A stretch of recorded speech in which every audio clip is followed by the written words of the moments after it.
আসসালামু আলাইকুম রহমতুল্লাহি ওয়াবারাকাতুহু।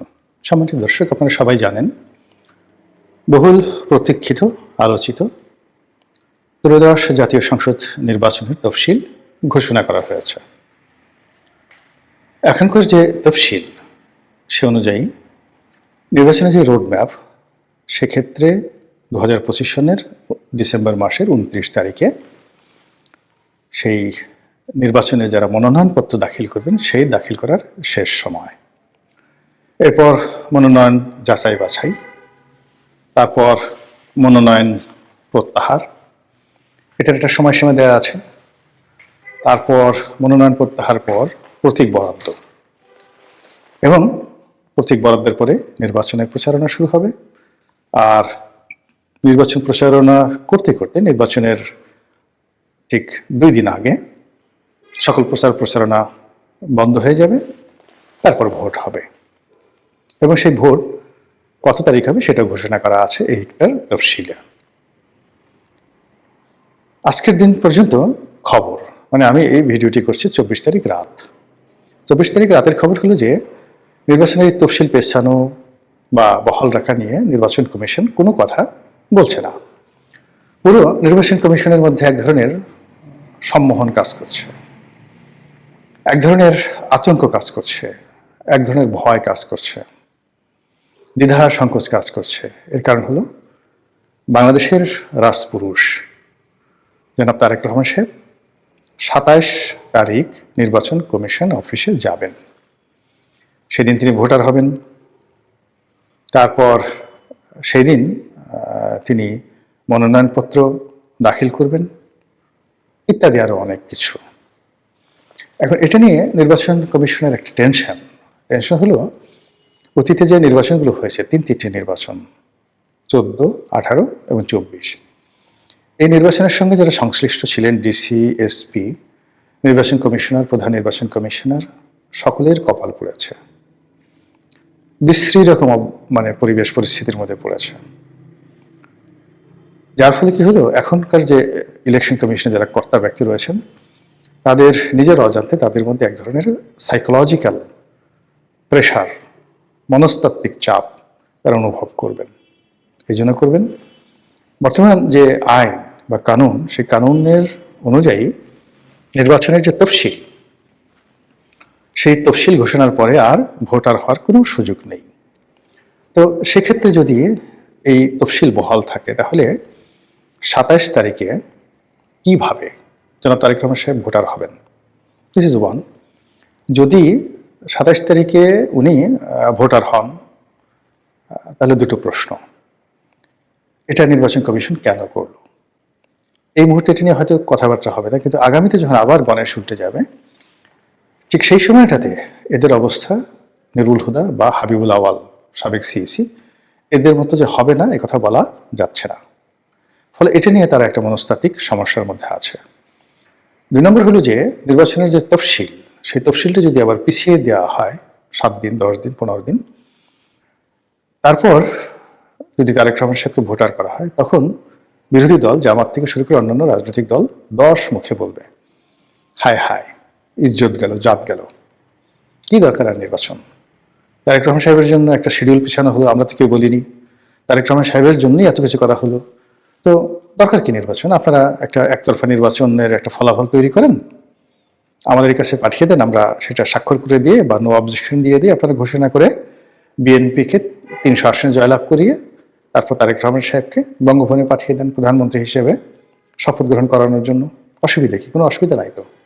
তো এই যে কথাগুলো হবে, নিশ্চিত হবে, এতে কোনো সন্দেহ নেই। একটা হলো যদি বর্তমান বিধি ব্যবস্থা অনুযায়ী তারেক রহমান সাহেবকে কোনো রকম শিডিউল পরিবর্তন না করে তাকে ভোটার করা হয়, তাহলে পুরো নির্বাচনের বিধি ব্যবস্থা, আইন কানুন, নির্বাচন কমিশন আগামীতে একটা ফায়ারের মধ্যে পড়বে, এতে কোনো সন্দেহ নেই। 2 নম্বর হলো যে নির্বাচন কমিশনকে যদি তারেক রহমান সাহেবকে ভোটার করতে গিয়ে তার শিডিউল চেঞ্জ করতে হয়, তাহলেও কিন্তু ওই যে যেটি বললাম, তারা ঠাট্টা, মশকরা, টিটকারি থেকে শুরু করে যেটাকে বলা হয় সাইবার বুলিং, সেই সাইবার বুলিংয়ের মধ্যে সবাই পড়ে যাবে এবং তাদের নিরপেক্ষতা নিয়ে, সততা নিয়ে, দক্ষতা নিয়ে নানা রকম টিটকারি, টিপ্পনি কাটা হবে। তো এই বিষয়টা নিয়ে তারা এতটা চিন্তিত যে নির্বাচনের যে তফসিল, এই তফসিলে কি করা উচিত ইন অ্যাডভান্স তারা কিছুই বলতে পারছেন না। ইতিমধ্যে এনসিপি যারা নেতৃবৃন্দ তারা দেখা করেছেন, তাদের মধ্যে নাসিরউদ্দিন পাটোয়ারি তিনি বলার চেষ্টা করেছেন যে আমরা সার্বিক পরিস্থিতি বিবেচনা করে তফসিল পিছানোর কথা বলেছি। সেখানে নির্বাচনের অন্যান্য যে সকল ডেট, বিশেষ করে যেদিন নির্বাচন অনুষ্ঠানের কথা বলা হয়েছে সেটা অপরিবর্তিত রেখে তফসিলের যে অন্যান্য শিডিউলগুলো আছে সেগুলো পেছানো যেতে পারে। তো যদি এই ধরনের কোনো কথাবার্তা বলার আগে নির্বাচন কমিশন যে কোনো একটা ঘটনা, যেমন হাদির ঘটনা যখন ঘটলো, ঠিক সেই সময়টাতে যদি তারা স্মার্টলি নির্বাচনের তফসিলটা 15 দিন পিছিয়ে দিত, তাহলে কিন্তু আজকের এই দিনের মধ্যে এরকম সমস্যা হতো না। এটা হলো রিয়ালিটি। কিন্তু সেটা নির্বাচন কমিশন করতে পারেনি। আবার এই যে আমি যে দুটো সমস্যার কথা বললাম জনাব তারেক রহমান সাহেবকে কেন্দ্র করে, এর বাইরে আরেকটি খুব স্পর্শকাতর অবস্থা রয়েছে। সেটা হলো বেগম জিয়ার সুস্থতা অসুস্থতা। তিনি আসলে হাসপাতালে কেমন আছেন, এই জিনিসগুলো বিএনপির পক্ষ থেকে যা কিছু বলা হচ্ছে, ডক্টর জাহিদ যা কিছু বলছেন, কেউ বিশ্বাস করছেন না। আমি নিজেও এই ব্যাপারে কোনো কিছু বলবো না। জনাব তারেক রহমান সাহেবের আশা, তার সঙ্গে দেখা করা, এবং 2-4টি পত্রিকায় এসছে যে তারেক রহমান সাহেবের আশার সংবাদ পেয়ে বেগম জিয়া সন্তোষ প্রকাশ করেছেন। এই বিষয়গুলো জনমনে স্বস্তি দিচ্ছে না, কেউ বিশ্বাস করছে না। হাদি যখন গুলিবিদ্ধ হলেন, ঢাকা মেডিকেল থেকে যখন তাকে এভার কেয়ারে ট্রান্সফার করা হলো, তখন সবাই ধরে নিল যে হাদি মারা গেছেন। মূলত একটি বিরূপ পরিস্থিতি এড়ানোর জন্য এভার কেয়ারে রাখা হয়েছে, অ্যাজ বিকজ সেখানে এসএসএফ রয়েছে, এবং সেই অবস্থাতে মানুষের সেন্টিমেন্টটিকে আরও লিঙ্গারিং করার জন্য তাকে সিঙ্গাপুরে পাঠানো হয়েছে। কিন্তু হাদি ঢাকা মেডিকেলে যে অবস্থাতে ছিলেন, হি ওয়াজ ক্লিনিক্যালি ডেড। এটা তার যারা মস্তিষ্কের অপারেশন করেছেন তারাই প্রথম দিকে বলেছেন। কিন্তু এটা নিয়ে যে গেম হয়েছে, রিমিক্স হয়েছে, তো ওইরকম মানে পলিটিক্যাল নেতাদের ক্ষেত্রে, রাজা বাদশাদের ক্ষেত্রে এরকম ঘটনা হয়। তো বেগম জিয়ার স্বাস্থ্য নিয়ে, সুস্থতা নিয়ে মানুষের মনে সেই আবেগ রয়েছে, অনুভূতি রয়েছে, নানা রকম যাকে বলা হয় সমীকরণ রয়েছে, নানা রকম ফলাফল নিয়ে নানা রকম বক্তব্য রয়েছে। তো কাজেই এই যে বেগম জিয়ার প্রার্থী হওয়া, মানে উনি প্রার্থী হবেন, তো তাকে প্রার্থী হলে তো তাকে স্বাক্ষর দিতে হবে। তো সেই প্রার্থী হওয়া নিয়ে একটা ধোঁয়াশা আছে। যদি তিনি সুস্থ থাকেন, যদি তিনি অসুস্থ হন, যদি তিনি প্রার্থী হন, যদি তিনি প্রার্থী না হন, এটা নির্বাচনের তফসিলের ক্ষেত্রে একটা বিরাট হুমকি বা ঝামেলা হয়ে আছে। এর বাইরে যেটি হচ্ছে সেটি হলো যে আল্লাহ না করুন যদি বেগম জিয়া সত্যিকার অর্থেই আল্লাহর ডাকে সাড়া দেন, তাহলে কি এই তফসিল থাকবে? প্রশ্নই আসে না।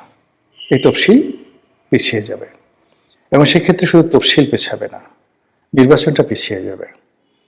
এবং যারা এখন ক্যালকুলেশনই করতে পারছে না, তারা হয়তো ভাবতেই পারছে না যে বেগম জিয়ার অনুপস্থিতি আর তারেক রহমান সাহেবের 17 বছর পর বাংলাদেশের প্রত্যাবর্তন, এই দুটোর রসায়ন কেউ মিলাতে পারবেন না। যে পরিস্থিতি তৈরি হবে রাজনীতির অঙ্গনে, সেটা সামাল দেওয়ার মতো অবস্থা বিএনপির কোনো নেতার নেই, স্বয়ং তারেক রহমানেরও থাকবে না। এখানে বিএনপির মধ্যে যতটা না সমস্যা হবে, বিএনপির বাইরে তত বেশি সমস্যা হবে। এখানে হিমালয়ের মতো একটা উচ্চতা নিয়ে তারেক রহমান সাহেবের মাথার উপরে, বিএনপির মাথার উপরে বেগম জিয়ার যে অবস্থান, সেটা কারণে ক্ষমতার যে বলয়গুলো রয়েছে, সেটা ক্যান্টনমেন্ট বলেন, বঙ্গভবন বলেন, অথবা সেক্রেটারিয়েট, সুপ্রিম কোর্ট, অন্যান্য রাজনৈতিক দল, যমুনা, ডক্টর মোহাম্মদ ইউনূস, সবাই এখানে বেগম জিয়াকে কাউন্ট করছেন। কিন্তু যখন এই বেগম জিয়ার প্রসঙ্গটা চলে যাবে, শুধুমাত্র তারেক রহমান সাহেব বিএনপি থাকবে, তখন বিএনপির যারা প্রতিপক্ষ তাদের সবার মধ্যে একটা উল্লাস তৈরি হয়ে যাবে, এমনকি আওয়ামী লীগের মধ্যেও। সেটা যদি হয়, আল্লাহ মাফ করুক, পুরো এখন যে ধরনের রাজনীতির হিসাব রয়েছে, সব হিসাব এলোমেলো হয়ে যাবে। আমি যে কথাগুলো বললাম, এটা কেবলই মাত্র রাজনীতির একটা ধারণা থেকে, গণনা থেকে, এবং এটা হওয়ার সম্ভাবনা খুব খুব বেশি। কিন্তু আমি মনে মনে চাচ্ছি যে আমি যা কিছু বললাম এর একটাও যেন না ঘটে। আমি চাই যে নির্বাচনের তফসিলটা থাকুক, যথানিয়মে আমাদের জীবনের সবকিছু যেভাবে এগুচ্ছে, আমাদের সবার জীবনে তো ব্যক্তিগত সমস্যা আছে, ব্যবসা বাণিজ্যের সমস্যা আছে, শরীর স্বাস্থ্যে মনে সমস্যা আছে, তো রাজনীতি দেশের যে সমস্যাগুলো এগুলো থাকবে। একটা সমস্যা নিষ্পত্তি করবেন তারও 10টা সমস্যা আসবে, কিন্তু তার সঙ্গে সঙ্গে এই রাজনীতির যে বিবর্তন, রাজনীতির যে ধারাবাহিকতা, এটা না চলতে থাকুক। ইলেকশন হোক, ইলেকশনের পরে ক্ষমতা হস্তান্তর হোক, সবকিছু স্বাভাবিকভাবে চলুক, কোনো কিছুর জন্য যেন কোনো কিছু বাধাগ্রস্ত না হয়, এটা আমি চাই, অনেক মানুষ চায়। কিন্তু প্রকৃতি এমন একটা ব্যাপার, প্রকৃতি মাঝে মধ্যে আমাদেরকে নিয়ে খেলে, সেই নজরুলের কবিতার মতো, খেলিছ এ বিশ্ব লয়ে বিরাট এ শিশু আনমনে। আমাদের জন্য নিয়তি কি রেখেছে, প্রকৃতি আমাদেরকে নিয়ে কিভাবে খেলবে, একমাত্র আল্লাহ রাব্বুল আলামিনই জানেন।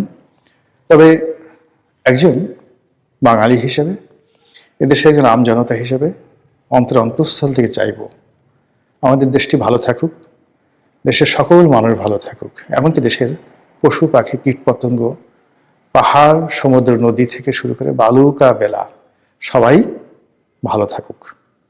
আল্লাহ যেন আমাদের এই দেশের প্রতি খাস রহমত এবং বরকত নাজিল করেন। আসসালামু আলাইকুম রহমতুল্লাহি ওয়া বারাকাতুহু।